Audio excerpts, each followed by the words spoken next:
but I can't take it. I wish I could have told you, but I just couldn't. And anyways, there was nothing you could have ever done. I love you. Today I'm going to talk to you about a challenge that our society is facing: mental health. Affecting South and West, affecting the poor and the rich, the old and young, the ones who work and the ones who doesn't, the ones that are disabled and the ones that are not. Mental health is very important for our lives. You cannot go to work with the flu. Why should you go to work when you're depressed? We are very scared to talk about this. We're scared to tell our boss. We're scared to tell our teacher. And let's not talk about family and friends.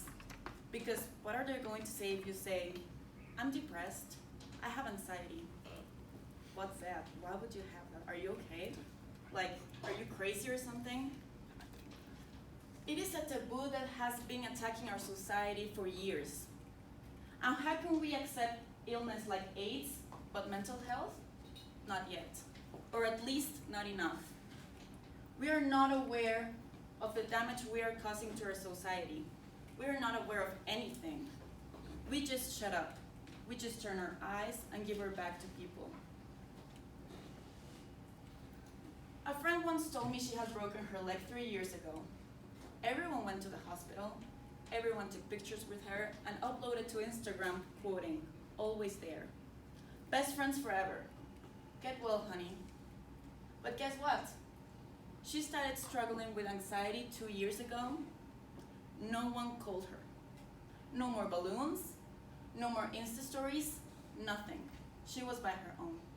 Her own family kept her in her home because they were so ashamed that people would actually know she was struggling with a mental illness. Sorry. And a temporary way out is, I'm fine. Everything's fine. People think it's okay. Our family think it's okay. Teachers think it is okay. No one talks about it because it's not a big deal, right? It's not a big deal until someone opens the wrists on a bathtub or someone just has a ton of pills to sleep. Okay, with a bottle of vodka, maybe they won't suffer. But guess what? I'm not saying this just because I saw it on a Netflix movie. I've seen people hanging themselves from wires outside their homes. And it's not pretty. This is not cute. This is not romantic. It's a thing that's happening to the world, and we need to stop this. We really have to pop our bubble that this is not going to happen to me. I'm fine. That only happens to crazy people. This only happens with people that have had their moms with a mental illness or their grandparents. No. This starts with just a little bit of stress from an exam, and it can develop a whole other thing. Pop your bubble. It could happen to you or your loved ones. 1 in 5 of the world's children and adolescents have a mental disorder, and this is according to the World Organization of Mental Health. 1 person dies from suicide every 40 seconds.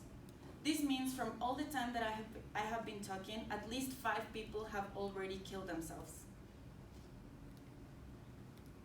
Yes, everyone talks about exercising, everyone talks about going to community groups, talking about it. The first thing we have to do is to stop ignoring it. Stop giving your back. Watch with more than just your eyes. Listen to the ones screaming for help. They will not react the same way you will. But it is our job to pay attention and be there. And I beg you, please be there. Not just say, it is going to be okay. Just go to therapy.